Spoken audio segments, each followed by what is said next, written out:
Au nom du Père, du Fils et du Saint-Esprit. Amen. Amen. Aujourd'hui, nous venons d'entendre la parabole des vignerons homicides. Parabole dont les pères de l'Église ont tâché d'expliquer que, comme beaucoup, elle avait des sens multiples. Et dans le contexte, il faut bien comprendre que, et on le voit dans la suite de l'évangile de Saint Matthieu, on le voit aussi dans l'évangile de Luc, en réalité, le Christ s'adresse à des pharisiens. Il s'adresse à des pharisiens, des scribes, des gardiens de l'ancienne loi, des gardiens de l'orthodoxie de l'époque, celle qui avait été conservée avant la venue du Christ. Et il y a de la jalousie de la part de ces pharisiens, de ces sadducéens, de ces scribes, de ces lévites vis-à-vis du Christ. Ils ont la lettre qui tue, mais pas l'esprit qui vivifie, comme l'aurait dit l'apôtre Paul. Et donc, ils sont autour de lui, ils ne veulent pas reconnaître qu'il est véritablement le Messie attendu par Israël. Sans doute s'attendait-il à un Messie beaucoup plus politique, beaucoup plus terrestre, beaucoup plus éclatant, riche et glorieux et à la tête de grandes armées. Ainsi ne reconnaissent-ils pas la messianité du Seigneur. Ainsi tourne-t-il autour de lui en essayant de lui poser des questions, en essayant de le prendre au piège également, essayant de le condamner pour avoir transgressé la loi. Et c'est dans tout ce contexte de tension entre le Christ et les autorités religieuses de la synagogue de l'époque qu'arrive cette parabole des vignerons homicides. Cette parabole des vignerons homicides, nous disent les pères, elle brosse de manière bien sûr imagée, symbolique, le tableau du rapport entre Dieu et son peuple élu, et le peuple qui était récipiendaire de la véritable foi en un Dieu unique à une époque où tous les peuples du monde étaient tombés dans le paganisme, dans l'idolâtrie, dans le panthéisme sous diverses formes. Et finalement, ces ouvriers qui sont envoyés régulièrement pour recevoir le prix de la vigne sont bien sûr les prophètes qui essaient de ramener Israël à l'amour de Dieu, à la justice. Et généralement, les prophètes se font rejeter, sont lapidés, sont tués et ne sont pas écoutés, ne sont pas crus. Et il y a même de faux prophètes qui, eux, vont être suivis. On le voit dans toute l'histoire justement du peuple hébreu qui nous est narré dans l'Ancien Testament. Et donc le Christ ici, après que le Maître a envoyé ses serviteurs, après que ceux à qui la vigne a été allouée, c'est-à-dire les autorités religieuses de la synagogue, après qu'ils ont donc rejeté tous ces serviteurs, eh bien, le Fils, il le traite de même. Et ce qui est intéressant, c'est que dans cette parabole, le Christ montre que ces autorités religieuses qui refusent de le reconnaître ne sont pas de bonne foi. Ils se disent « Voici le Fils, tuons le Fils et nous aurons son héritage ». Ils n'ont pas de doute sur son identité en réalité. Au plus profond d'eux-mêmes, les pharisiens, les sadducéens sentaient bien que le Christ n'était plus qu'un homme, que le Christ était le Messie, mais par jalousie, ils n'ont pas voulu finalement faire cette passation de pouvoir qui était indispensable d'une certaine manière entre l'ancienne et la nouvelle alliance, puisque l'ancienne alliance n'était là que pour préparer l'arrivée du Messie, qui lui allait fonder l'Église pour tous les peuples, pour toutes les nations, pour toutes les races. Et c'est ça la nouvelle alliance, la bonne nouvelle annoncée par le Christ. C'est celle que, alors que jusque-là, la connaissance du vrai Dieu avait été réservée à un seul peuple, car les autres s'en étaient trop détournés pour qu'il fût possible de les y ramener tout de suite. Là, Dieu lui-même, prenant notre chair, s'incarnant de la Vierge Marie, dont nous fêtons aujourd'hui la préfète de la Dormition. Donc c'est un moment très beau dans l'année liturgique, d'ailleurs, où on rappelle que tout comme le Christ, le corps de la Vierge Marie, de sa mère très pure, est ressuscité et s'est élevé aussi au ciel. Donc,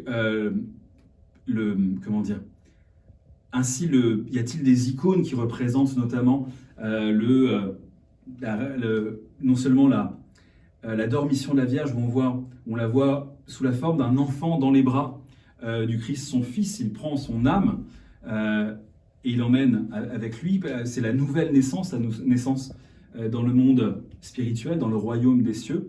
Mais il y a aussi d'autres icônes où on la voit dans son corps, cette fois, qui va être couronnée par le Père et le Fils. C'est le thème du couronnement de la Vierge qui est iconographique et extrêmement beau, qui montre que, comme le disent certains, comme on dit certains pères, Dieu a créé l'univers, a créé le cosmos pour donner une mère à son Fils, pour faire participer la création à la divinité. Or, la mère de Dieu, c'est le chef-d'œuvre de toute la création. C'est pourquoi on la vénère autant et on se confie autant à ses prières. C'est parce que nous savons qu'elle est le chef-d'œuvre du monde créé et que par son intercession, nous pouvons nous aussi nous rapprocher du Seigneur, être atteints, être touchés par la grâce qu'elle avait en plénitude, qu'elle a reçue au moment du fiat, au moment où l'ange Gabriel lui annonce qu'elle donnera au monde un fils, Emmanuel, Dieu avec nous. Et on peut donc, avoir par son intercession des grâces encore plus grandes pour se rapprocher du Christ, pour être transfiguré, être déifié, être transformé, être sanctifié, en le suivant. Et donc je reviens à l'évangile du jour, dans lequel, comme je le disais, le Christ nous montre bien que c'est vraiment la jalousie qui fait que les autorités juives ne veulent pas le reconnaître. Et évidemment, dans le contexte qui est extraordinaire, c'est que ils comprennent bien cette parabole, mais ils ne peuvent pas faire autrement, ce public de pharisiens, de sadducéens, ils ne peuvent faire autrement que d'en tirer la conclusion logique. Le Christ leur dit, et alors que fera le maître de la vigne lorsqu'il reviendra? Et ils sont bien obligés de répondre qu'il chassera les mauvais vignerons et il donnera sa vigne à des gens qui en sont plus dignes. C'est une annonce du passage de la synagogue de l'Ancienne Alliance à l'Église de la Nouvelle Alliance. Ceux qui vont reprendre la vigne du Seigneur, ce sont les apôtres, puis leurs disciples, les évêques, qui vont aller prêcher l'évangile sur toute la terre. Et ça, le Christ l'a annoncé extrêmement souvent, que la particularité de son message, c'est qu'il serait répandu sur toute la terre, partout, et que seulement après que son message aura été répandu partout, la fin arrivera. Donc c'est une annonce de l'Église des apôtres qui est ici faite dans cette parabole. Et pourtant, comme le disent les pères, et notamment Rabban Mor, il ne faut pas trop se réjouir de ce que nous soyons membres de l'Église, ou plutôt, il ne faut pas s'en enorgueillir, car ce qui est dit des autorités religieuses a un autre sens aussi beaucoup plus profond, beaucoup plus spirituel, beaucoup plus personnel à chacun d'entre nous. Rabban Mor nous dit que la vigne, c'est notre cœur qui doit être protégé par la loi, par la grâce de Dieu, par notre vie de prière, par notre piété, par nos bonnes œuvres, qui sont signifiées par la clôture et par le pressoir.